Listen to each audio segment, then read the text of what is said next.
এই আমরা এখন একেবারে সমুদ্রের সাইডে বিচে আছি। এখন নামবো, একটু নেমে দেখি কি অবস্থা, নাকি সুজন? চলো যাই দেখি কি অবস্থা।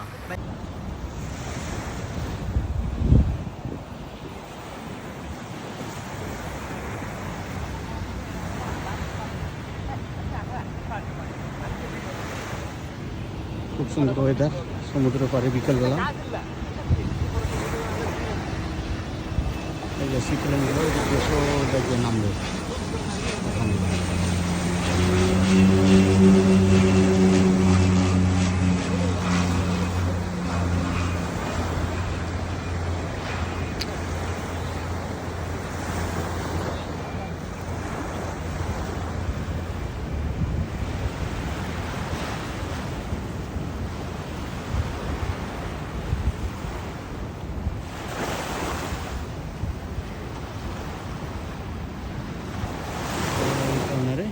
এয়ারপোর্টের সাইডে পানির মধ্যে নামবে।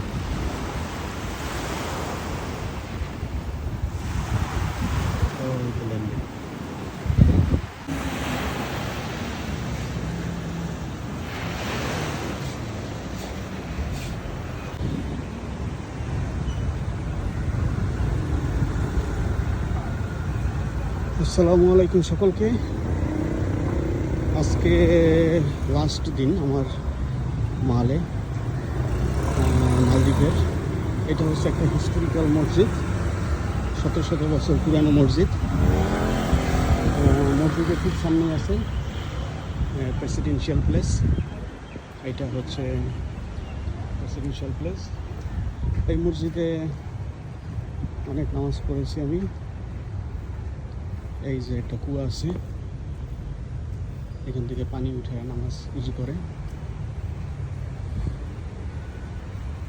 আর এই যে পুরানো একটা দুটা কবর আছে, খুবই সুন্দর, খুবই সুমসাম,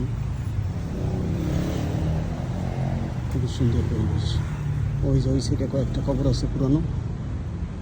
আর এই যে যেই লম্বা ডান্ডির সাথে একটা বাটির মতো, এটা নিয়ে ওইখান থেকে পানি উঠে উজু করে। ওই যে মসজিদের ভিতরটা এরকম,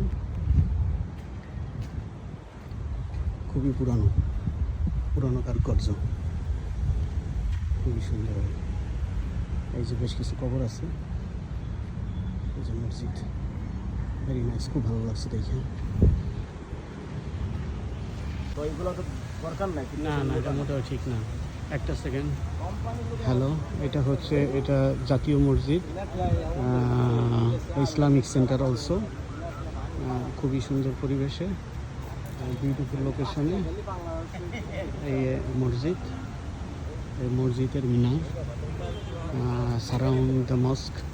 এই যে খুব সুন্দর বড় বড় 2-3টা গাছ আছে, গাছের নিচে বসার জায়গা আছে। বাংলাদেশের লোকজন এসে বসছে, ওই যে বসছে।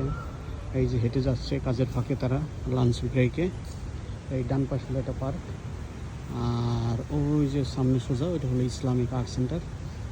বাম পাশে এটা হচ্ছে পতাকা, এটা আর্মি হেডকোয়ার্টার অফ মালে। আর এই তো এই যে রাস্তাটা আছে, রাস্তা দিয়ে সি সাইডে যাওয়া যায়, মানে সমুদ্রের পাড়ে। ধন্যবাদ, থ্যাংক ইউ। ভিতরে যেতে পারলে ভালো লাগতো, কিন্তু হাতে সময় একটু কম, তাই এখন যাব না। ধন্যবাদ।